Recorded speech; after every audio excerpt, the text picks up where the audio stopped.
Kapag narinig mo ang kampana sa gitna ng dilim, ay tumakbo ka na dahil hindi iyon simbahan.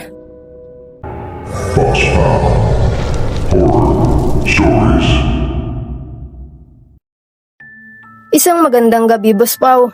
Ako si Adrian. Ang kwentong ibabahagi ko ngayong gabi ay hindi katang-isip lamang, kundi salaysay ng mga pangyayaring personal kong nasaksihan at naranasan sa isang baryong matatagpuan sa paanan ng bundok Banahaw, sa lalawigan ng Quezon. Ang lugar na ito ay matagal nang nababalot ng misteryo, paniniwala at mga lihim na hindi basta binubunyag sa mga dayo. Boss Pao, lumaki ako sa Maynila, sa isang masikip na komunidad sa Tondo. Ngunit madalas akong dalhin ng aking ama sa probinsya tuwing undas upang dalawin ang puntod ng aking lola sa maliit na sementeryo sa Dolores, Quezon. Noon ko unang narinig ang mga bulong-bulungan tungkol sa isang grupo ng mga taong nagsasagawa umano ng mga ritual tuwing kabilugan ng buwan sa gilid ng gubat na nakaharap sa bundok. Hindi iyon karaniwang samahan ng mga deboto. Sinasabi ng mga matatanda na kakaiba ang kanilang mga paniniwala at may mga gabi raw na may naririnig na sa bayang pag-awit na parang dasal, ngunit hindi mo maintindihan ng mga wika. Noong taong 2018 ay matapos mamatay ang aking ama, napilitan akong asikasuhin ang lumang bahay ng pamilya sa Dolores. Bala ko sana itong ipagbili, ngunit kailangan ko munang linisin at ayusin ang mga papeles. Doon nagsimula ang lahat, Boss Pao. Ang bahay ay yari sa kahoy na animoy laging may malamig na hangin. Sa loob, kahit tirik ang araw. Sa likod nito ay may makitid na daanang patungo sa sagingan at sa dulo ay tanaw ang madilim na gilid ng kagubatan ng Banahaw. Sa unang gabi ko roon, Boss Pao, naramdaman ko agad ang kakaibang katahimikan. Walang tilaok ng manok, walang tahol ng aso, at kahit ang kuliglig ay tila nagpipigil ng huni. Bandang 12:00 ng hating gabi ay may marahang kaluskos sa likuran ng bahay. Hindi ito tunog ng hayop, mas mabigat at may ritmo. Parang may mga paang sabay-sabay na humahakbang sa tuyong dahon. Pinilit kong baliwalain yon, Boss Pao, at isinisi sa aking pagod at imahinasyon.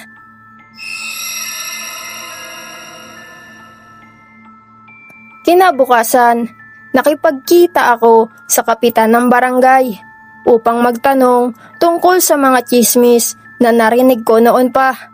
Hindi siya nagsalita ng diretso, ngunit ramdam ko ang pag-iwas sa paksa. May binanggit siyang grupo ng mga taong matagal nang naninirahan sa gilid ng bundok. Mga taong naniniwala na ang Banahaw ay hindi lamang banal, kundi may sariling espiritu na kailangang alayan. May mga nawawalang alagang hayop noon at may isang magsasakang natagpo ang wala ng buhay sa may ilog, sa may paanan ng bundok, malapit sa hangganan ng Dolores at Lukban.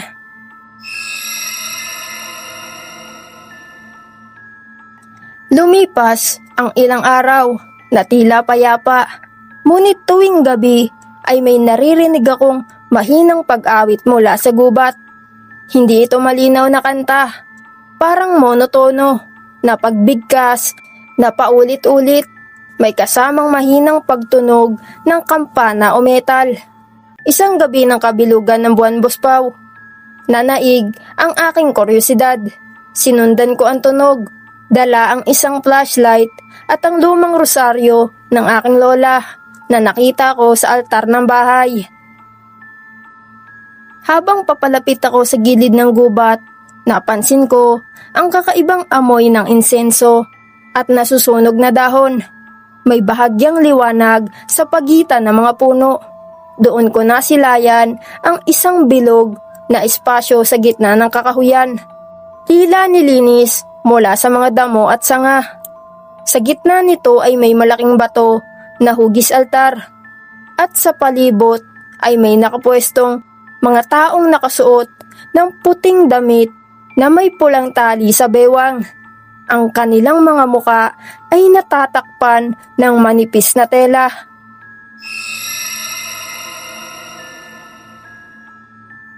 Hindi ako nakagalaw nang makita ko ang nasa gitna ng bato. Isang maliit na rebultong kahoy na inukit na tila imahe ng tao, ngunit may mga sungay at nakangising muka. Sa harap nito ay may mga kandila at mangkok na may lamang madilim na likido. Ang kanilang pag-awit ay mas lumakas at sa bawat pag-ikot nila sa bato ay tila umiinit ang hangin sa paligid. Buspaw, biglang may naramdaman akong malamig na hininga sa aking batok.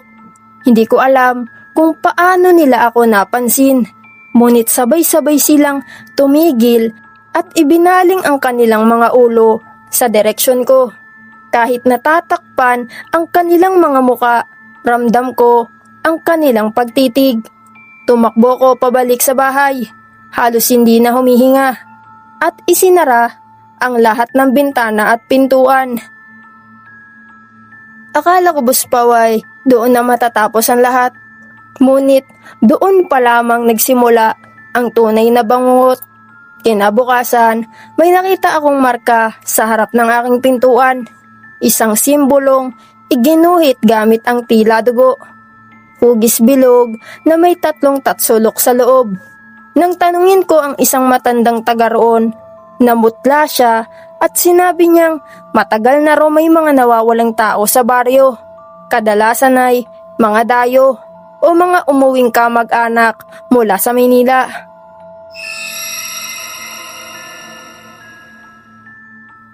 Habang tumatagal, mas lumalakas ang presensya sa paligid ng bahay. May mga aninong dumaraan sa bintana kahit walang tao sa labas. May mga yapak sa bubong tuwing madaling araw. Isang gabi, Buspaw, nagising ako sa tunog ng mahinang pagkatok sa ilalim ng sahig. Ang bahay ay nakatukod sa poste at malinaw ang tunog na parang may gumagapang sa ilalim. Nang sumilip ako sa siwang ng sahig, may nakita akong pares ng matang kumikislap sa dilim. Hindi tulad ng mata ng hayop, kundi mas malalim at mas malamig.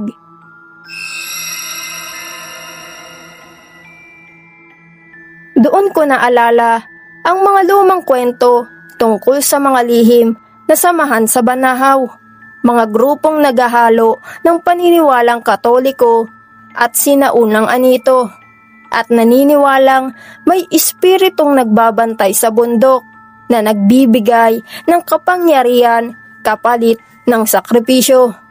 Ayon sa mga matatanda, hindi lamang hayop ang iniaalay kundi minsan ay tao.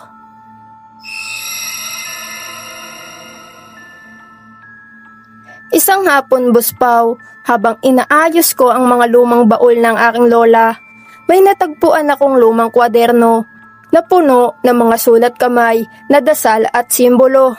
Sa huling pahina, may nakasulat na babala na huwag hayaang makuha ng grupo ang dugo ng pamilya. Doon ko napagtanto na maaaring may kaugnayan ang aming angkan sa kanila. Marahil ang aking lola ay minsang naging bahagi ng kanilang samahan at tumakas. Buspaw, hindi nagtagal, may mga taong dumarating sa bahay. Nagpapanggap na nais bumili ng lupa. Ngunit sa kanilang mga mata ay may kakaibang lamig. Nang tumanggi ako, sinabi nilang hindi ko raw maaaring iwan ang lugar nang hindi tinatapos ang nasimulan ng aking dugo.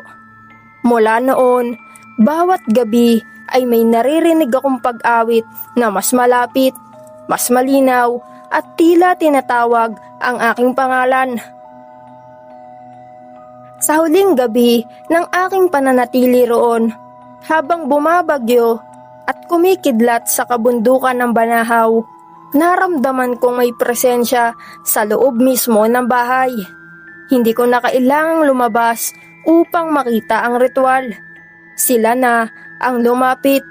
Sa gitna ng sala ay biglang nagsindi ang mga kandilang hindi ko naman sinindihan. Ang simbolong nakita ko sa pinto ay tila nagliwanag sa aking isipan. Ang hangin ay umikot sa paligid ko at sa isang iglap ay narinig ko ang sabayang pagbigkas ng kanilang dasal mula sa labas, papalapit at papalakas.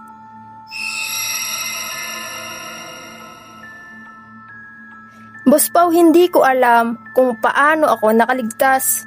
Ang natatandaan ko lamang ay ang pagtakbo ko palabas sa gitna ng ulan, patungo sa kalsadang papuntang Lucena, at ang pag-iwan sa bahay na iyon na hindi ko na muling binalikan.